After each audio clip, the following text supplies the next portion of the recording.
आध्यात्मिक बोले तो अधिक आत्मा का ही ज्ञान। पंच तत्व के सिवाय ईश्वर नहीं।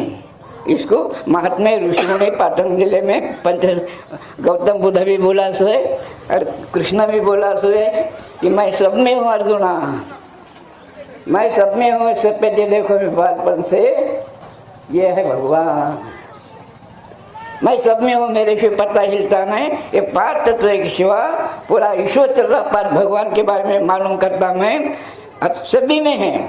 और ये वर्ष हो गया किसी महात्मा को, ये पूरे संजय बैठे बैठे युद्ध के बाद बोलता था वो इंसान में पौर है।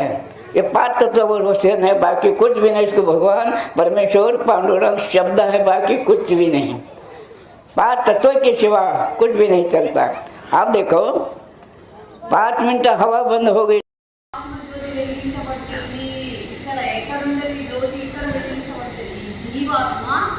శివాన్ని దర్శించుకోవాలి. ఇక్కడ జ్యోతి మనకు కనబడితే అప్పుడు మనము ధన్యులమైన ఆ జ్యోతి దర్శనం కావాలి. ఇప్పుడు అయ్యప్ప 41 రోజులు పడతారు, దేనికోసం? జ్యోతి దర్శనం.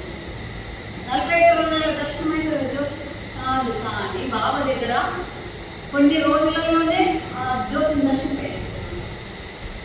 అంటే జ్యోతిని ఎవరైతే దర్శించుకుంటారో వాళ్ళకే అది ఉంటుంది మహిమ. సత్పురుషులు వాళ్ళు అనుభవించి పొందిన శక్తిని మనకు ఆశీర్వాదం ద్వారా పోస్తారు. కుండలిని శక్తి మనలోనే ఉందని జాగృతం చేస్తారు. మన లోపలనే ఉంది. కుండలిని అంటే ఏంటి? పేరు కుండలిని శక్తి, దానికి ఆకారం లేదు. శక్తినే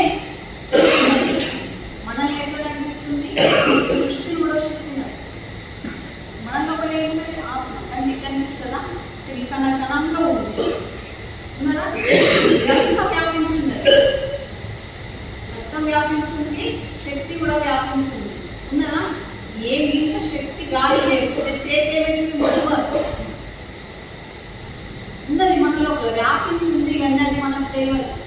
ఎప్పుడు తెలుస్తుంది? మన శరీరంలోకి వెళ్ళి ఆత్మ వెళ్ళిపోయినాము. శరీరం అప్పుడు కింద వదిలి వెళ్ళిపోయినామని అంటారు. మన శరీరం అక్కడే ఉంది కదా, అదెప్పుడు